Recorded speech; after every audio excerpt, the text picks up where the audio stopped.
So the mood board you are creating is done to give you ideas for the rest of the project. If you have not produced a mood board before, probably what the best thing to do is just to have a little look on Google. So I would type in GCSE mood board.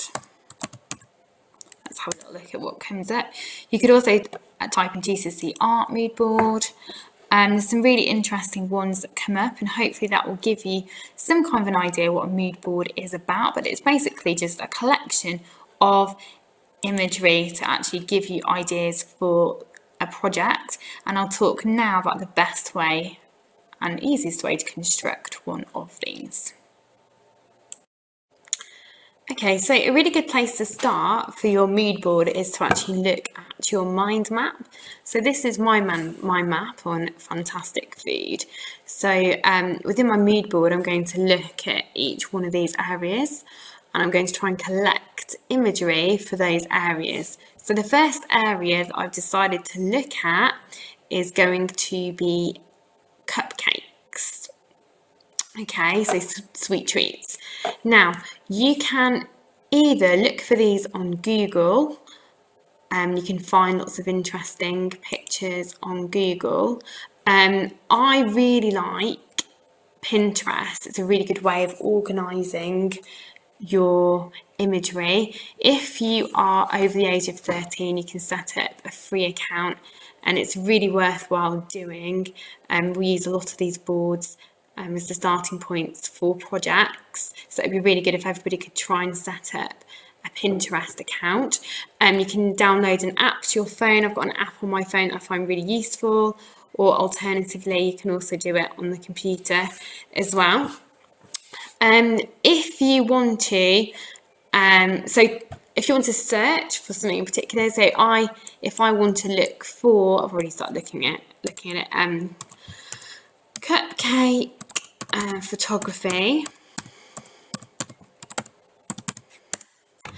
you can see that it will, hopefully it's not working, cupcake photography. You can see that it will come up with lots of different imagery. If I want to save these to a mood board, I simply click on the one that I like. I can either save it straight away to the board if I just click there. I have actually got a board already called a food mood board, so I can actually click save. Alternatively, if you want to set up a new board and you haven't actually done that already, just click the arrow, and if I scroll to the bottom, create board, you can actually create your own board. So if I called it food photography, create, that would mean that I could actually save that picture, like it's already saved to food photography, so it's really quite straightforward. So I'll just go through, begin by saving all the cupcakes. I would go back, have a look at my mind map. I've also got into sweet treats, I've got puddings, so I might have a look now. So I'm just focusing on interesting photography at the moment. So I'm going to put sweet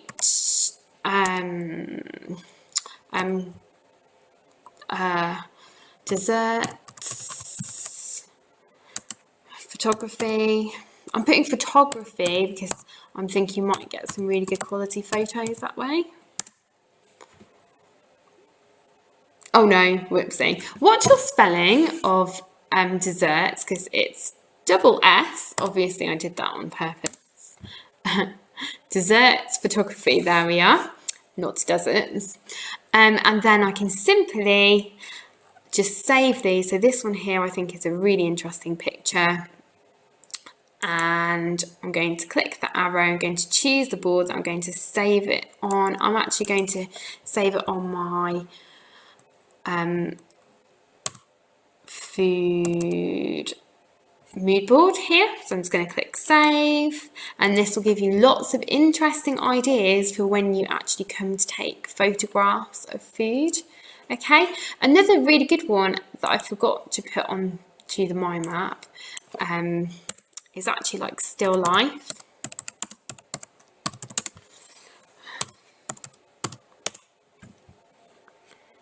Let's have a look at what comes up. There's some like really kind of wacky pictures that come up, but I quite like things like this kind of thing. It's quite interesting. Again, I'm going to save it to my board, which was my food mood board. I'm going to click save. And then hopefully you'll end up with lots of interesting images. So on your mood board, you can have lots of interesting photography. You can also put your artist on there as well. So if I just have a little look back at my mind map here, and I choose to have a look at Sarah Graham, I can actually just type into Pinterest, Sarah Graham,